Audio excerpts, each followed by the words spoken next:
Guys finally हाजिर हूँ एस्टेरिस war के सीजन 2 के लास्ट पार्ट के साथ। इस एपिसोड में हम एस्टेरिस वॉर के सीजन 2 को पूरी तरह से कवर कर लेंगे। तो चलो जल्दी से लास्ट एपिसोड को स्टार्ट कर लेते हैं। एपिसोड की शुरुआत वहीं से होती है जहाँ पे लास्ट एपिसोड की एंडिंग हुई थी। आयाटो और जूलियस अभी भी आरएमसी और RF5 के फ्यूजन से लड़ रहे होते हैं। भले ही आयाटो को उसका सर्वेस्टा वापस मिल चुका है, लेकिन तब भी आयाटो पे इतनी पावर नहीं है कि वो इस फ्यूज पपेट को हरा सके। जूलियस अपनी बहुत सारी पावर को यूज करते हुए इस पपेट के ऊपर एक बहुत ही स्ट्रॉन्ग फायर अटैक करती है, लेकिन इसका कोई भी फायदा नहीं होता। ये पपेट उस पूरे के पूरे अटैक को ऑब्जर्व कर लेता है। इस अटैक को ऑब्जर्व करते वक्त ना कि ये जूलियस के अटैक को रोक रहा होता है, ये उसी वक्त आयाटो के अटैक को भी सेम टाइम पर रोक रहा होता है। जूलियस और आयाटो के इतने ज्यादा पावरफुल अटैक्स को ऑब्जर्व करने के बाद इसकी बॉडी में इतनी ज्यादा पावर बढ़ जाती है कि इसकी बॉडी इस पावर को झेल ही नहीं पा रही होती है कि बॉडी में क्रैक पड़ने लगते हैं। आयाटो सोचने लगता है कहीं ये बिल्कुल ही स्कैंक जैसा मामला तो नहीं है, जैसे स्कैंक ने अपने ऊपर से काबू खो दिया था, कहीं ये रोबोट अपने ऊपर से काबू ना खो दे। लेकिन ये बस आयाटो की गलतफहमी रह जाती है। ये रोबोट अपने ऊपर से काबू खोता ही नहीं है। जितनी भी पावर इसने अब तक ऑब्जर्व करी है वो सब अब इसी की हो चुकी है। ये पपेट आयाटो से कहता है ये होती है ना असली पावर, चलो आ जाओ हम इसे जल्दी से सेटल कर लेते हैं। मेरे मास्टर ने मुझे इससे पहले भी अवेयर किया था, लेकिन मुझे नहीं पता था कि मेरे पास इतनी ज्यादा पावर है। इस पपेट की स्पीड तो और भी ज्यादा इंक्रीज हो जाती है। ये आयाटो के ऊपर एक अटैक करता है, लेकिन आयाटो इसके अटैक को रोक देता है। इसी वक्त जूलियस इसके ऊपर अटैक कर देती है, इसको देख कर कि ये बिजी हो चुका है, लेकिन जूलियस के अटैक का इसके ऊपर कोई भी फायदा नहीं होता। ये जूलियस के इस अटैक को भी ऑब्जर्व कर लेता है। जूलियस के उस अटैक की इसने पूरी की पूरी एनर्जी अपने हाथ में इकट्ठी कर ली होती है और अब ये इसी को फेंक के इन दोनों के ऊपर मार देता है। लिटरली अटैक इतना ज्यादा स्ट्रॉन्ग होता है कि पूरे के पूरे स्टेडियम के तो टुकड़े टुकड़े हो जाते हैं। उस अटैक का असर तो पूरे स्टेडियम में होता है, लेकिन इस रोबोट ने अपने ऊपर एक सीट लगा के अपने आप को बचा लिया होता है। पहले तो लग रहा था कि आयाटो और जूलियस को सिर्फ डैमेज पड़ा है उस अटैक से, लेकिन ये रोबोट इसका भी लेफ्ट लेग यहाँ पर बहुत ज्यादा डैमेज हो चुका होता है। जूलियस किसी तरह से चलती हुई आयाटो के पास आती है, जिसकी की हालत हद से ज्यादा बिगड़ चुकी होती है। ये आयाटो के पास आते ही नीचे गिर जाती है। आयाटो जल्दी से इसके पास भागते हुए आता है, इससे पूछता है क्या तुम ठीक हो? जूलियस बोलती है हाँ मैं ठीक हूँ, अभी मैं हार नहीं मान सकती हूँ, फिलहाल इस वक्त तो बिल्कुल भी नहीं। आयाटो इससे कहता है अगर मुझे थोड़ी सी स्पीड मिल जाए तो मेरे ख्याल से मैं उसे हरा सकता हूँ। आयाटो से स्पीड के बारे में सुनते ही जूलियस को एक आइडिया आता है। ये आयाटो से कहती है तुम्हें स्पीड चाहिए ना। ये आयाटो के सर्वेस्टर को टच करने की कोशिश करने लगती है, जिसकी वजह से इसका हाथ ही जल जाता है। आयाटो इससे पूछता है तुम आखिर ये सब कर क्या रही हो? जूलियस इसकी बात का जवाब ना देते हुए इसके सर्वेस्टर को ऊपर से टच करती है और इसमें अब अपनी पावर डालने लगती है। सर्वेस्टर में पावर डालते हुए जूलियस आयाटो को बताती है आयाटो मुझे एक बार क्लॉडिया ने बताया था कि सर्वेस्टर अपनी मर्जी से अपनी शेप को चेंज कर सकता है, वो भी अपने मास्टर के मुताबिक। आयाटो से कहती है आयाटो सर्वेस्टर को वो साइज दो जो तुम चाहते हो, इसे वो शेप दो जो तुम्हें मैच करता है। जूलियस की सभी बातों को ध्यान से सुनने के बाद आयाटो अब अपने दिमाग में वो पिक्चर क्रिएट करने लगता है जिस तरह का सर्वेस्टर आयाटो को चाहिए, और अब बस थोड़ी देर में आयाटो की सर्वेस्टर की शेप पूरी तरह से चेंज हो जाती है। इसका साइज छोटा हो जाता है और इसका कलर पर्पल से रेड हो जाता है। जूलियस आयाटो से कहती है फाइनली ये रेडी है, अब ये सर्वेस्टर पूरी तरह से तुम्हारा है। पपेट अभी भी खड़ा होकर आयाटो का इंतजार कर रहा होता है। जूलियस आयाटो से कहती है जल्दी जाओ इस मैच को अब खत्म करो। आयाटो और पपेट दोनों ही अब एक दूसरे के क्लोज आने लगते हैं, एक दूसरे से लड़ने के लिए। वहीं सभी लोग सोच रहे होते हैं कि इस मैच को अब आखिर कौन जीतने वाला है। अब दोनों जैसे एक दूसरे के आमने सामने आते हैं, सबसे पहला अटैक यहाँ पर पपेट करता है। पपेट जैसे ही आयाटो के ऊपर अटैक करता है, आयाटो इसके सामने से गायब हो जाता है। इसका अटैक सीधा जमीन पे लगता है और जमीन ही टूट जाती है। उस लास्ट अटैक के बाद सारे ही पत्थर आसमान में उड़ने लगे थे। तभी आयाटो भी इन पत्थरों के बीच में से इस पपेट के ऊपर अटैक करने की कोशिश करता है। ये पपेट जैसे आयाटो का पीछा करता है, आयाटो तो इसके सामने से ही गायब हो जाता है। पपेट यहाँ पर सोच रहा होता है कि आयाटो चला कहाँ गया। आयाटो लेकिन ऊपर होता है, जो पत्थर क्लास के बाद ऊपर आ गए थे उन्हीं के ऊपर आयाटो भाग रहा होता है। इसी तरह भागते हुए आयाटो अब इस पपेट से अपनी दूरी बना लेता है और फिर अपना अटैक रेडी करने लगता है। ये पपेट भी आयाटो के ऊपर अटैक करने के लिए अपना एक पावरफुल अटैक रेडी करने लगता है। देखकर ही पता चल रहा था कि ये दोनों का ही लास्ट अटैक होने वाला है, इसके बाद एक ही पर्सन जीतने वाला है। यहाँ पर हम देखते हैं कि ये दोनों ही अब अपनी पूरी पावर के साथ एक दूसरे के ऊपर स्लैश करते हैं। इस स्लैश में आयाटो और पपेट दोनों ने अपने स्ट्रॉन्ग अटैक को यूज किया था, लेकिन अभी तक पता नहीं चल पाया है कि जीता कौन है। सभी लोग भी इसी बारे में सोच रहे हैं कि जीता कौन है आखिर। एक दूसरे पे अटैक करने के बाद दोनों ही वापस पहले की तरह खड़े हो जाते हैं। तभी हम देखते हैं कि फ्यूज पपेट का बैच आखिरकार कट के नीचे गिर जाता है। बैच के कटते ही अनाउंस भी कर दिया जाता है कि अर्नेस्टा के पपेट का बैच कट चुका है, मतलब मैच के विनर है जूलियस और आयाटो। अपने पपेट को हारते हुए देख के अर्नेस्टा मुस्कुराते हुए कहती है ओह नो हम तो हार गए। पपेट आयाटो से कहता है इस बैटल में तो बहुत मजा आया, वैसे तुमने मुझे आखिरकार हरा ही दिया। मैच के जीते जूलियस भी आयाटो के पास भागती हुई आ जाती है। इस मैच को हर जगह दिखाया गया है, जिस वजह से अब आयाटो बहुत ज्यादा ही पॉपुलर हो चुका है। थोड़ी देर में अब अवार्ड सेरेमनी भी स्टार्ट हो जाती है। सभी स्टूडेंट काउंसिल प्रेसिडेंट के सामने आयाटो को उसकी ट्रॉफी दी जाती है। जब आयाटो को इसकी ट्रॉफी दी जा रही थी, यहाँ पे इसके दोस्त काफी ज्यादा खुश हो रहे थे, वहीं जो इसके दुश्मन थे उन्हें तो बहुत ज्यादा गुस्सा आ रहा होता है कि आयाटो जीत चुका है। अब फेस्टा कम्युनिटी के चेयरमैन के थ्रू आयाटो को ये ट्रॉफी दी जाती है। आयाटो भी काफी खुश होता है इसको लेकर। इसके साथ ही अब यहाँ से सीन भी शिफ्ट हो जाता है। अगले सीन में हम देखते हैं जिस बंदे ने फ्लोरा को किडनैप किया था वो कहीं से सीवर के थ्रू कहीं पर जा रहा होता है। तभी इसके पीछे याबुकी आ जाता है। याबुकी से पूछने लगता है हे स्नोबी जल्दी से मुझे बताओ कि तुम आखिर किसके ऑर्डर फॉलो कर रहे हो। ये बंदा याबुकी को कोई जवाब नहीं देता, बल्कि याबुकी के ऊपर अपने सैड हाउस से अटैक करता है, जिससे कि ये सैड हाउस याबुकी की बॉडी के आर पार हो जाते हैं। लेकिन थोड़ी देर में हमें पता चलता है कि याबुकी ने इस अटैक से अपने आप को बचा लिया था। यहाँ पर बस याबुकी की टी शर्ट ही होती है जो कि इस अटैक से फट गई होती है। याबुकी इसके पीछे आकर के इसको एक डैगर मार के नॉकआउट कर देता है। याबुकी कहने लगता है यार इसने तो मेरी बिल्कुल नई टी शर्ट फाड़ दी है। सीन आयाटो पे आता है जो कि अपने दोस्तों के साथ खड़ा हुआ होता है। यहाँ पर साया आयाटो से माफी मांग रही होती है क्योंकि उस किडनैपर को नहीं पकड़ पाए हैं जिसने की फ्लोरा को किडनैप किया था। आयाटो साया के सर पे हाथ फेरते हुए इससे कहता है कोई बात नहीं, तुम बस फ्लोरा को वापस लिया, यही बहुत बड़ी बात। यहाँ इन लोगों के साथ लेस्टर भी खड़ा हुआ था। लेस्टर इन लोगों से कहता है यहाँ काफी ड्रामा हो रहा है, मैं बोर हो रहा हूँ, मैं जा रहा हूँ यहाँ से। क्लॉडिया आयाटो को बता दिए कि लेस्टर ने भी बहुत ज्यादा हेल्प करी है फ्लोरा को वापस लाने में। आयाटो लेस्टर से कहता है क्या सच में? लेस्टर से कहता है उस नालायक याबुकी ने मुझे ब्लैकमेल करा था जिसकी वजह से मुझे ये सब करना पड़ा। जाने से पहले लेस्टर आयाटो को कांग्रेचुलेशन कह के जाता है। यहीं पर आयाटो सोचने लगता है सब कुछ ठीक है लेकिन ये याबुकी कहाँ है आखिर, अभी तक देखा नहीं मैंने उसे। आयाटो यहाँ पर याबुकी के बारे में सोचने लगा पड़ा है। यहीं पर क्लॉडिया सोच रही होती है कि लेस्टर को कितनी ज्यादा प्रॉब्लम होती है ऐसी बातें कहने में लोगों से। इसी वक्त यहाँ पर कैमिलिया आ जाती है आरएमसी के साथ। इन्हें देखने के बाद साया पूछने लगती है अब तुम्हें क्या चाहिए आखिर। कैमिलिया साया से कहती है मैं चाहती हूँ कि तुम लोग हमारे पपेट के साथ दोबारा मैच करो। साया कहती है लेकिन हम तो तुम लोगों से पहले ही हार चुके हैं। कैमिलिया इससे कहती है तुम्हारे डैड का ओगरलक्स आरएमसी से बहुत ज्यादा स्ट्रॉन्ग था, तुमने प्रूव कर दिया है कि तुम ज्यादा बेस्ट हो। साया इससे कहती है लेकिन उस एआरडी के फ्यूजन से तो ज्यादा बेहतर नहीं था। कैमिलिया कहती है देखो वो फ्यूजन और तुम्हारा ओगरलक्स वो दोनों बिल्कुल ही अलग चीज है। कैमिलिया इससे कहती है तुम एक ओगरलक्स के थ्रू इतनी ज्यादा अनस्टॉपेबल थी, मैं मान ही नहीं सकती कि वो जीत हमारी थी। साया को इससे ये बात सुनने के बाद काफी अच्छा लगता है। साया मान जाती है रीमैच के लिए। साया कहती है लेकिन अब की बार मैं ही जीतूंगी। कैमिलिया भी अब आरएमसी के साथ ये कहकर चली जाती है कि हम भी बेहतर बनते रहेंगे, तुम भी अपना बेस्ट देना। थोड़ी देर बाद आयाटो अब किरण के पास आ जाता है क्योंकि किरण अपनी लास्ट बैटल के दौरान बहुत ज्यादा डैमेज हो चुकी थी। आयाटो यहाँ पर किरण को थैंक यू कहने लगता है इनकी इतनी ज्यादा हेल्प करने के लिए। इसके साथ ही अब सीन फेस्टा कम्युनिटी के चेयरमैन पे आ जाता है। आयाटो की बहन हारुका को देख रहे होते हैं जो कि एक ग्लास केज में बंद होती है। लगता है इसके ऊपर कोई एक्सपेरिमेंट किया जा रहा होता है। यहाँ पर सीन शिफ्ट होकर जूलियस पे आ जाता है। ये सभी लोगों से पूछ रही होती है क्या समर वेकेशन में किसी के कुछ खास प्लान्स तो नहीं है। सभी लोग जूलियस से पूछते हैं कि अचानक जूलियस इस तरह का सवाल क्यों कर रही है। जूलियस ने बता दिया कि इसके भाई ने कहा कि कुछ समय के लिए वापस आ जाओ अपने दोस्तों के साथ। अब क्योंकि किसी के भी कोई खास प्लान होते नहीं है इन आने वाले समर वेकेशन में, तो सभी लोग जूलियस के घर जाने के लिए मान जाते हैं। अगले सीन में हम देखते हैं सभी लोग प्लेन में बैठ के जूलियस के घर की ओर निकल चुके होते हैं। ये लोग जैसे ही एयरपोर्ट पहुंचते हैं फ्लोरा एक कार लेकर ड्राइवर के साथ इन्हें पिक करने आ जाती है। कार में बैठ करके अब ये लोग जूलियस की कंट्री की ओर निकल लेते हैं। कंट्री में एंटर करते ही रास्ते में इन्हें बहुत सारे लोग मिलते हैं जो कि इनका वेलकम करते हैं। ये लोग सिर्फ जूलियस का वेलकम यहाँ पर करने नहीं आए हैं, ये लोग जानते हैं कि जूलियस ने फोनिक्स विस्टा जीता, इसी वजह से ये जूलियस को यहाँ पर बधाइयां देने भी आए हुए होते हैं। सभी लोगों को देख के जूलियस को काफी अच्छा लगता है। जूलियस सभी लोगों को थैंक यू कहने लगती है। ये सभी लोग आयाटो को भी जानते हैं क्योंकि मैच के दौरान आयाटो जूलियस का पार्टनर था। अब जब सब लोग आयाटो का भी नाम पुकारते हैं तो आयाटो इन सभी को हाय करने लगता है अपना हाथ हिला के। थोड़ी देर बाद ये लोग अब मेंशन में पहुंच जाते हैं। मेंशन में पहुंचते ही सबसे पहले जूलियस अपने भाई के रूम में आती है। ये लोग जैसे इस रूम में आते हैं ये लोग देखते हैं कि आराम से जूलियस का भाई अपनी वाइफ से अपना कान साफ करवा रहा होता है। जूलियस का भाई इसको और इसके दोस्तों को देखते हैं यहाँ पर इनका वेलकम करता है। ये इनसे कहता है तो फिर तुम्हें आने में कोई प्रॉब्लम तो नहीं हुई। जूलियस अपने भाई को देख के काफी खुश होती है और ये इससे कहती है कि मुझे माफ करना मेरे लास्ट टाइम के बिहेवियर के लिए। इसका भाई से कहने लगता है मुझे तुमसे काफी सारी बातें करनी है लेकिन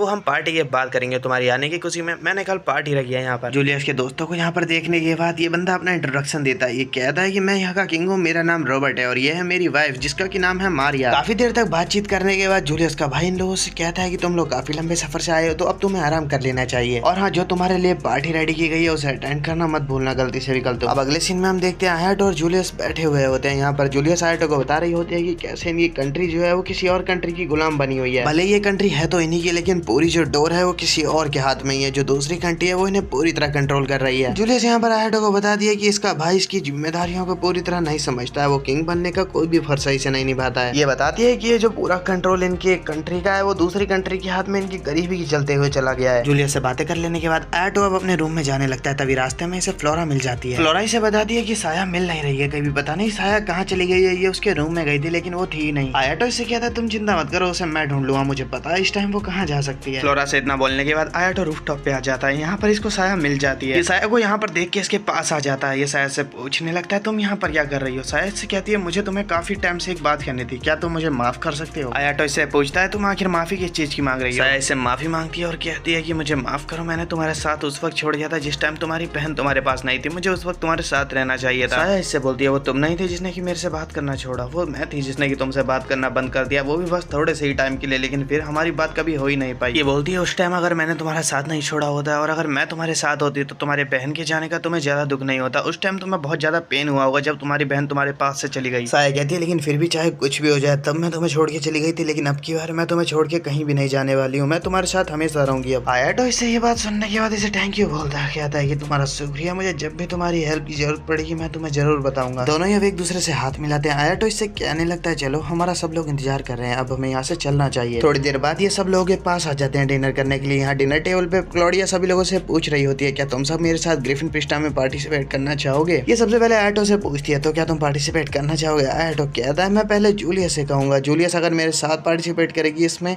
तो मैं तुम्हारे साथ पार्टिसिपेट करने के लिए तैयार हूँ। क्लॉडिया कहती है तुम फिर से वही बात कर रहे हो मुझसे। आयाटो बोलता है हाँ मुझे पता है, लेकिन मेरी यही पहले वाले ही शर्त है अभी भी। आयाटो से ये बात सुनने के बाद तो जूलियस शर्माने लगती है। ये क्लॉडिया से पूछती है सब कुछ तो ठीक है, लेकिन पहले तुम ये बताओ कि आखिर तुम हमसे क्यों पूछ रही हो इसमें पार्टिसिपेट करने के लिए। क्लॉडिया बताती है वो इसलिए क्योंकि ये अकेली उसमें पार्टिसिपेट नहीं कर सकती है, उसमें एक पूरी की पूरी टीम है जो कि पार्टिसिपेट करनी चाहिए, मतलब कि पूरी टीम के साथ ही तुम उसमें पार्टिसिपेट कर सकते हो। इसी वजह से मुझे बस ऐसे पार्टनर चाहिए जिन पे कि मैं भरोसा कर सकूं। क्लॉडिया बताती है ग्रिफिन फिस्टा में जो तुम्हारे अपोनेंट होने वाले हैं वो बहुत ही ज्यादा स्ट्रांग होने वाले हैं, उसमें तुम्हारे लास्ट अपोनेंट भी होंगे जिनसे कि तुमने फोनिक्स फिस्टा में बैटल करी थी। थोड़ी देर सोचने के बाद क्लॉडिया की बात अब सभी लोग मान जाते हैं। यहीं से ही अब सीन भी शिफ्ट हो जाता है। अगले सीन में देखते हैं हम की पार्टी स्टार्ट होने वाली होती है, इसी वजह से आयाटो रेडी हो रहा होता है। आयाटो रेडी होने के बाद सब लोगों के पास आ जाता है। यहाँ पर सभी लोग अपने कपड़े चेंज कर चुके होते हैं और पार्टी में जाने के लिए अब तैयार हो जाते हैं। सभी लोग पार्टी में आ जाते हैं। यहाँ पर आयाटो और जूलियस साथ में खड़े होकर बातें करने लगते हैं। अब ये लोग बस बातें कर ही रहे होते हैं कि तभी जूलियस को उसका बड़ा भाई बुला लेता है, तो जूलियस उसके पास चली जाती है। जूलियस के जाने के बाद आयाटो पार्टी में घूमने लगता है, तभी इसे किरण दिख जाती है जिसको कि काफी सारे लोगों ने घेर रखा होता है। ये इसके फैन होते हैं जो कि किरण से बिना रुके सवाल पूछे जा रहे होते हैं। आयाटो नोटिस कर लेता है कि किरण कुछ ज्यादा ही नर्वस है। आयाटो किरण से कहता है किरण क्या तुम इधर आओगी, मुझे तुमसे कुछ काम है। किरण सबसे बोल के चली जाती है मुझे माफ कीजिएगा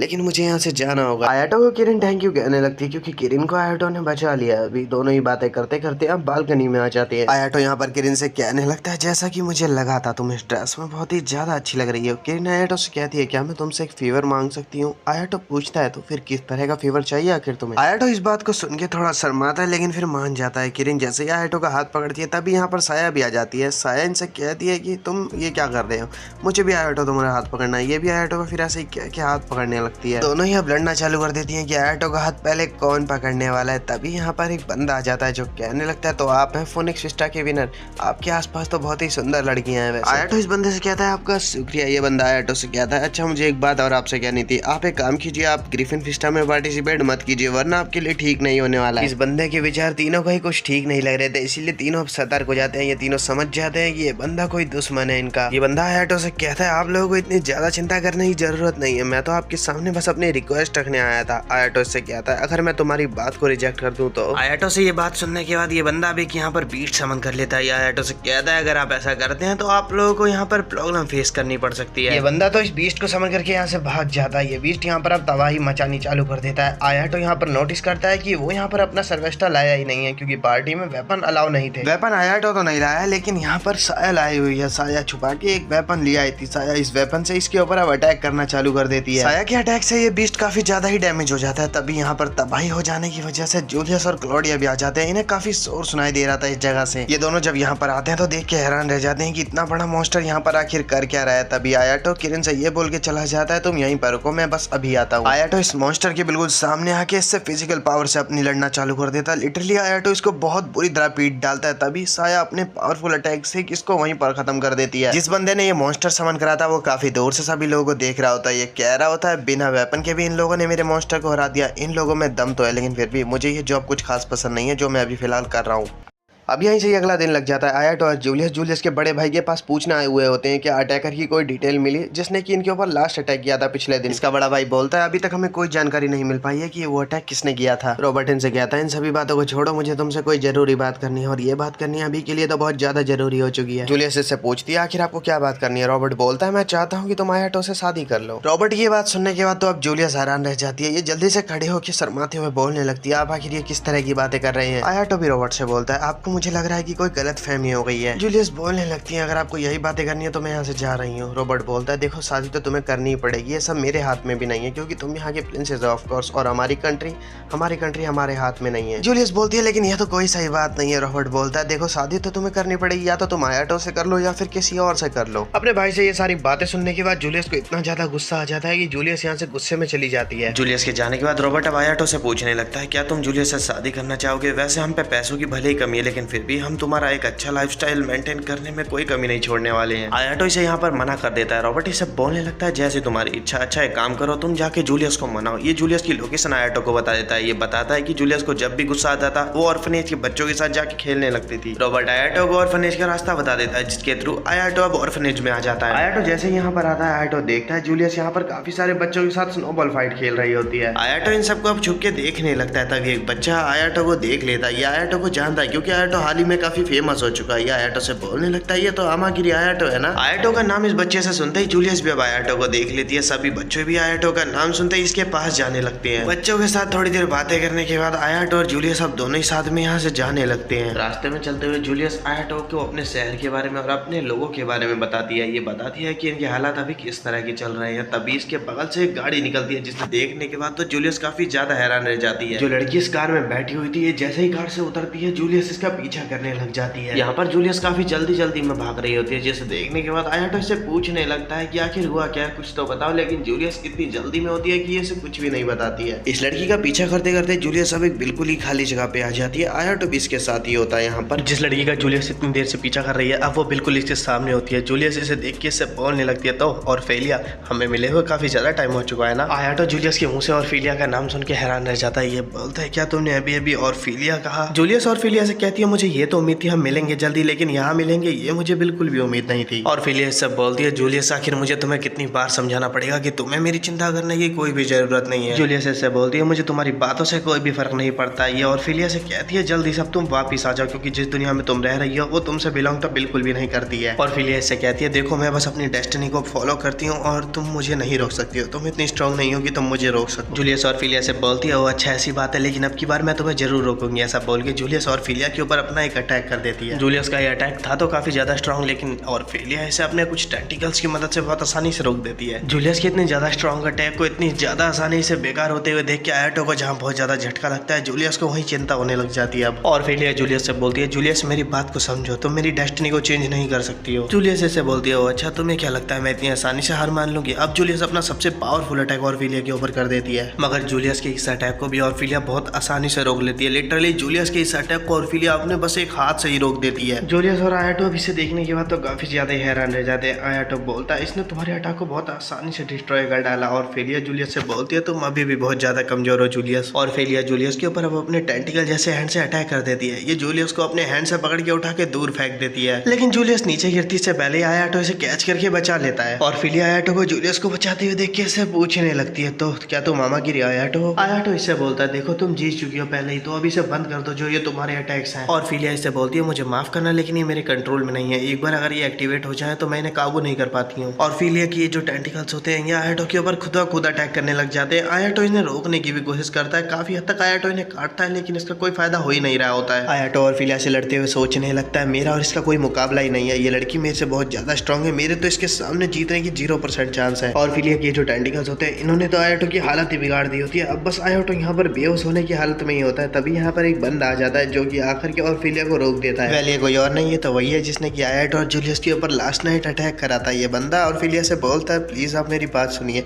आप इन लोगों को खत्म करके जरा क्या करेंगी, ये सब आप मुझ पे छोड़ दीजिए। इसी वक्त ऑर्फेलिया के पास एक कॉल भी आता है। कॉल जैसे ही ऑर्फेलिया पिक करती है वहाँ से आवाज आती है जल्दी से वापिस आ जाओ, तुम्हें आखिर हुआ क्या है, आखिर तुम इतनी देर से हो कहाँ। फोन पे जो पर्सन होता है उससे ऑर्फेलिया बोलती है मैं बस अभी आ रही हूँ। ये असासियन से भी बोल देती है तुम्हें इन दोनों का जोक भी करना है तुम कर सकते हो, मैं फिलहाल तो यहाँ से जा रही हूँ। ऑर्फेलिया अब यहाँ से चली जाती है। ये बंदा ये जो असासियन है ये ऑर्फेलिया से बोलता है आपका बहुत बहुत शुक्रिया इसके लिए। असासियन अब आयाटो से बोलने लगता है तुम बिल्कुल चिंता मत करो, मुझे पता है तुम बहुत ज्यादा इंजर्ड हो चुके हो, इसलिए मैं अब ज्यादा देर नहीं लगाऊंगा तुम्हें खत्म करने में। ऐसा बोल के ये असासियन अब यहाँ पर दो बीस्ट को समन कर लेता है। ये जो बीस्ट होते हैं ये आयाटो के चारों ओर घूम के इसकी टक्कर मारने लगते हैं। आयाटो इनमें से एक को काट देता है लेकिन तभी आयाटो बेहोश हो जाता है। इस वक्त तक आयाटो की सारी पावर खत्म हो चुकी थी। तभी यहाँ पर जो दूसरा बीस्ट था वो आयाटो पे अटैक करने लग जाता है, लेकिन तभी उसकी एक गर्दन उड़ जाती है। इस बीस्ट की गर्दन किसी और ने नहीं क्लॉडिया ने उड़ाई थी। क्लॉडिया अभी असासियन से पूछने लगती है क्या तुम लड़ना चाहते हो। ये असासियन कुछ ना बोल के अब यहाँ से चला जाता है। असासियन की जाती क्लॉडिया आयाटो और जूलियस को देखने लगती है जो कि बेहोश हो चुके होते हैं। क्लॉडिया आयाटो के पास आती है, इसके साथ ही अब यहीं से सीन शिफ्ट होता है। अगले सीन में हम देखते हैं कि आयाटो बेड पे लेटा हुआ होता है, तभी इसकी आंख खुल जाती है। आयाटो की आंख जैसे खुलती है आयाटो नोटिस करता है कि इसके साथ बेड पे कोई और भी होता है। इसके साथ साया और किरिन होते हैं बेड पे जो कि सो रहे होते हैं। इसी वक्त यहाँ पर जूलियस आ जाती है। जूलियस आयाटो को देख के इससे बोलती है आखिरकार तुम उठ गए, चलो तुम्हें पता है कि तुम 3 दिन बाद उठ रहे हो, जब तक तुम बेहोश थे इन दोनों ने तुम्हारा ध्यान रखा। ये आयाटो को बताती है ये बात। जूलियस को यहाँ पर देख के आयाटो भी अब खड़ा हो जाता है। तभी जूलियस आयाटो से कहने लगती है, मुझे तुमसे एक बात कहनी थी, तुमने मेरे को बचाया उसके लिए तुम्हारा बहुत बहुत शुक्रिया। आयाटो इससे कहता है, तुम्हें ये कहने की कोई भी जरूरत नहीं है। जूलियस बोलती है, मुझे पता है, लेकिन फिर भी मैं तुम्हें एक बार तो बोलना ही चाहती थी। आयाटो अब पूछता है, तो फिर अब तुम बताना शुरू करोगी कि तुम्हारा आखिर उस ऑर्फेलिया के साथ रिलेशनशिप क्या है। जूलियस आयाटो से ये सुनते ही अपना हैंकी इसे दिखाने लगती है। ये आयाटो से बोलती है, तुम्हें इसे देख के कुछ याद आ रहा है। आयाटो बोलता है, हाँ ये तो तुम्हारे लिए काफी इंपॉर्टेंट है, ये तुम्हारे दोस्त ने तुम्हें दिया था ना। अब एकदम से आयाटो को समझ में आता है। दोस्त सुनते आयाटो बोलता है, कहीं तुम ये तो नहीं कहना चाह रही हो कि ये तुम्हें ऑर्फेलिया ने दिया था। जूलियस इससे बोलती है, हाँ तुम बिल्कुल सही समझे, ये मुझे ऑर्फेलिया नहीं दिया था। जूलियस अब आयाटो को इसके पास्ट के बारे में बताने लगती है। ये बता दिया कि कैसे जब ये और ऑर्फेलिया बच्चे थे तो ऑर्फेलिया बहुत ही ज्यादा काइंड गर्ल थी। जूलियस बता दिया कि जो ऑर्फेलिया छोटी थी वो तो एक इंसेक्ट को भी नहीं मारती थी, वो इतनी ज्यादा अच्छी थी, लेकिन अभी की ऑर्फेलिया। आयाटो इससे पूछता है, आखिर उसके साथ ऐसा हुआ क्या था कि जो ऐसी बन गई वो। जूलियस ऐसे बताती है, एक ऑर्गेनाइजेशन थी जो कि जेनेस्टेला क्रिएट कर रही थी। आयाटो पूछता है, क्या कहा तुमने, जेनेस्टेला क्रिएट किए जा रहे थे। जूलियस बताती है, हाँ बिल्कुल, उन्हें क्रिएट किया जा रहा था, वो भी ऑर्फनेज के बच्चों के थ्रू। जूलियस बता दिया क्योंकि इनके पास कर्जा देने के लिए पैसे नहीं थे, इसलिए ऑर्फनेज के बच्चों का यूज किया जा रहा था एक्सपेरिमेंट के लिए। इन बच्चों को जेनेस्टेला बनाया जा रहा था। गाइस मैं तुम्हें बता दूं, जेनेस्टेला जो होते हैं वो नॉर्मल ह्यूमन से ज्यादा स्ट्रांग होते हैं और जेनेस्टेला क्रिएट नहीं किए जा सकते। आयाटो इससे पूछता है, तो क्या वो एक्सपेरिमेंट सक्सेसफुल हो पाया। जूलियस बताती है, हाँ वो हो गया, लेकिन उसमें एक ही बच्ची सर्वाइव कर पाई जो कि ऑर्फेलिया थी। जूलियस बताती है, जो एक ऑर्फेलिया जो कि एक नॉर्मल चाइल्ड है, जो कि एक जेनेस्टेला भी नहीं थी, वो एक एक्सपेरिमेंट के बाद सबसे पावरफुल स्ट्राइका बन गई। आयाटो बोलता है, क्या मतलब तुम्हारा मतलब है कि वो एक्सपेरिमेंट सक्सेसफुल हो चुका था। जूलियस बताती है, हाँ हो गया था, लेकिन बाद में उस जगह को पूरी तरह बंद कर दिया गया और अब तो वो जगह एक खंडर बन चुकी है। जूलियस बताती है, ऑर्फेलिया उस फ्लावर तक के पास नहीं जा सकती, जिसे कि वो सबसे ज्यादा पसंद करती है, वो उसके पास जाते ही मुरझा जाता है। इसी वजह से इस पावर के बहुत सारे नुकसान है। जूलियस बोलती है, जो पहले की ऑर्फेलिया थी और जो अब की ऑर्फेलिया, दोनों में जमीन आसमान का अंतर है, दोनों ही एक दूसरे से बिल्कुल ही अलग है। जूलियस ने पहले भी एक बार ऑर्फेलिया को रोकने की कोशिश करी थी, जबकि आखिरी बार फोनिक्स विस्टा में नजर आई थी, लेकिन इसने जूलियस को बहुत आसानी से हरा दिया था। पूरी स्टोरी आयाटो को बताने के बाद जूलियस इसे बोलती है, हाँ बस यही बात थी। अब ये किरिन और साया से बोलने लगती है, मुझे पता है तुम दोनों सो रही हो, तो तुम अब ये एक्टिंग करनी बंद कर सकते हो। जूलियस से ये बात सुनते किरिन और साया अब खड़े हो जाते हैं और इनसे माफी मांगने लगते हैं ऐसा करने के लिए। एक पल से यहीं पर से हमें सीन शहर का दिखाया जाता है, जहाँ पर आर्मी तैनात होती है। तभी यहाँ पर फ्लोरा भागती हुई आती है। जूलियस फ्लोरा को भागते हुए देखते इससे बोलती है, इतनी जल्दी मत करो, आराम से बोलो, तुम्हें क्या हुआ है आखिर, तुम इतनी जल्दी में क्यों हो। फ्लोरा जूलियस को बताती है कि हमारे शहर पे अटैक हो चुका है, किसी ने हमारे शहर पे अटैक कर दिया है। फ्लोरा से ये बात सुनते ही जूलियस समझ जाती है कि ये अटैक किसने करा हुआ होगा। जूलियस बहुत गुस्से में आके बोलने लगती है, ओ नो फिर से नहीं। अब जूलियस को इतनी ज्यादा चिंता करते हुए देख के सभी दोस्त इसके से बताने लगते हैं कि तुम्हें चिंता करने की कोई जरूरत नहीं है, हम हैं अभी यहीं पर तुम्हारे साथ। जूलियस को इन सबसे ये बातें सुनने के बाद काफी चैन मिलता है। अब ये दोनों ही शहर में आ जाते हैं। यहाँ पर इनका इनकाउंटर इसी असासियन से होता है, जिससे कि ये 2 बार पिछली बार मिल चुके हैं। असासियन जूलियस को देख के बोलने लगता है, मुझे काफी अच्छा लगा प्रिंसेस, जो कि तुम खुद यहाँ पर आ गई मुझसे मिलने के लिए। असासियन अब बिना टाइम बर्बाद करे जल्दी से यहाँ पर एक ड्रैगन को समन कर लेता है इनसे लड़ने के लिए। इस असासियन ने अब तक का सबसे पावरफुल बीस्ट यहाँ पर समन कर लिया है, जो कि हाइड्रा है। जूलियस इसे देख के हैरान रह जाती है। जूलियस बोलने लगती है, ये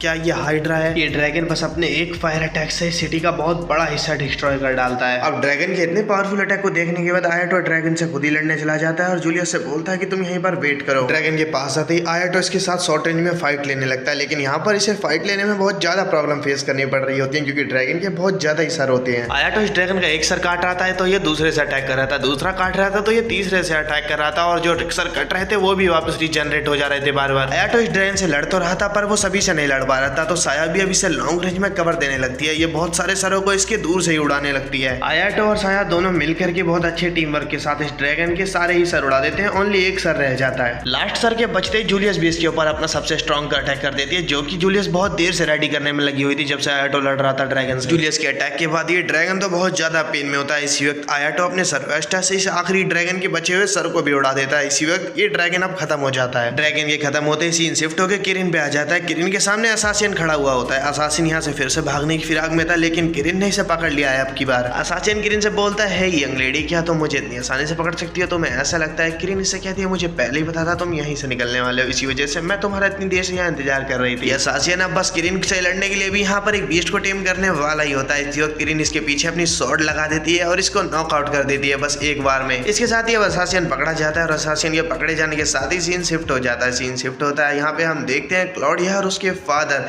जो कि आपस में बातें कर रहे होते हैं। क्लॉडिया यहाँ पर अपने फादर से पूछ रही होती है, तो उस असासिन को आपने भेजा था ना, ताकि हमारे एकेडमी की जो स्टूडेंट है उनको आप एग्जीक्यूट करा सके, ताकि वो रास्ते से हट जाए आपके। इस बात का ना कोई जवाब देते हुए हुए क्लोडिया के फादर कहते हैं, देखो ये सब मैंने सिर्फ तुम्हारे लिए किया था, तुम प्लीज गिफ्ट स्विस्टा में पार्टिसिपेट मत करो। क्लोडिया के फादर को क्लोडिया की बहुत ज्यादा चिंता है, क्योंकि गिफ्ट स्विस्टा कोई मामूली बात नहीं है, उसमें बहुत ही ज्यादा खतरा है। क्लोडिया बोलती है, मैं पहले ही फैसला कर चुकी हूँ, मैं अपना फैसला नहीं बदलने वाली हूँ, मैं उसमें पार्टिसिपेट जरूर करूंगी। क्लोडिया से ये बात सुनने के बाद तो क्लोडिया के फादर अपने घुटनों पे आ जाते हैं, अभी रिक्वेस्ट करने लगते हैं, प्लीज मान जाओ मेरी बात, मैं तुमसे बहुत ज्यादा प्यार करता हूँ, प्लीज मेरी बात मान जाओ। क्लोडिया मना कर देती है लेकिन साफ। और अब इसके साथ ही क्लोडिया गुड नाइट बोल के अपने फादर को यहाँ से चली जाती है। इसके साथ ही सीन शिफ्ट होकर अगले दिन का लग जाता है। अब सभी के सभी लोग वापस अकेडमी जा रहे हैं। यहाँ पर जूलियस अपने बड़े भाई से बोलती है, ये गिफ्ट स्विस्टा जीतने वाली है। इसका बड़ा भाई पूछता है, वो अच्छा भला तुम क्यों गिफ्ट स्विस्टा में पार्टिसिपेट कर रही हो? जूलियस बोलती है, फंडिंग के लिए, ताकि हमारी सिटी और भी बेहतर बन सके। जूलियस का बड़ा भाई बोलता है, अगर तुम गिफ्ट स्विस्टा जीत गई चलो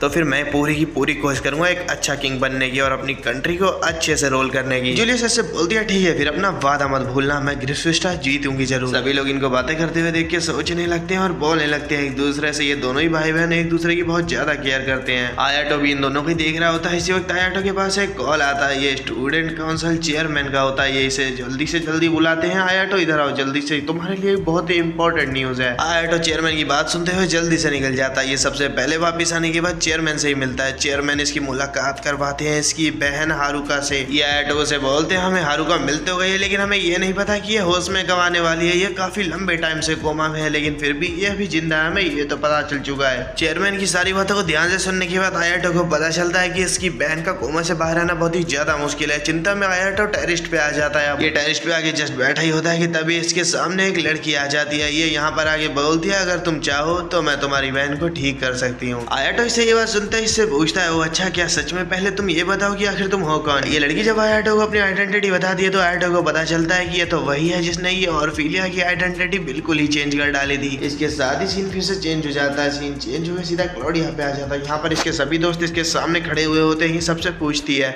मैं तुम लोगों से फिर से पूछती हूँ, कौन कौन मेरे साथ गिफ्ट स्विस्टा में पार्टिसिपेट करने वाला है? यहाँ पर सभी लोगों का पार्टिसिपेट करने का अपना रीजन है। आयाटो पार्टिसिपेट करने वाला है अपनी बहन के लिए। वो जानता है कि मैग्नस ओपस के हाथ में वो अपनी बहन को नहीं छोड़ सकता है, तो कंपटीशन जीत के वो अपनी बहन को ठीक कर सकता है। इसी वजह से वो भी पार्टिसिपेट करने वाला है। जूलियस अपने भाई की वजह से पार्टिसिपेट करने वाली है। तो यहाँ पर सभी लोग अब पार्टिसिपेट करने वाले हैं। सभी लोग अब इसी वजह से हाँ कर देते हैं। और अब इसके साथ ही आखिरकार इनकी टीम रेडी हो जाती है जो कि गिफ्ट स्विस्टा में पार्टिसिपेट करने वाली है। तो फाइनली गाइस हमने एस्टेरिस वॉर के सीजन 2 को भी खत्म कर लिया है और इसका सीजन 3 नहीं है यार, कोई अभी तक नहीं आया है। अगर आता है तो मैं उसे एक्सप्लेन कर दूंगा।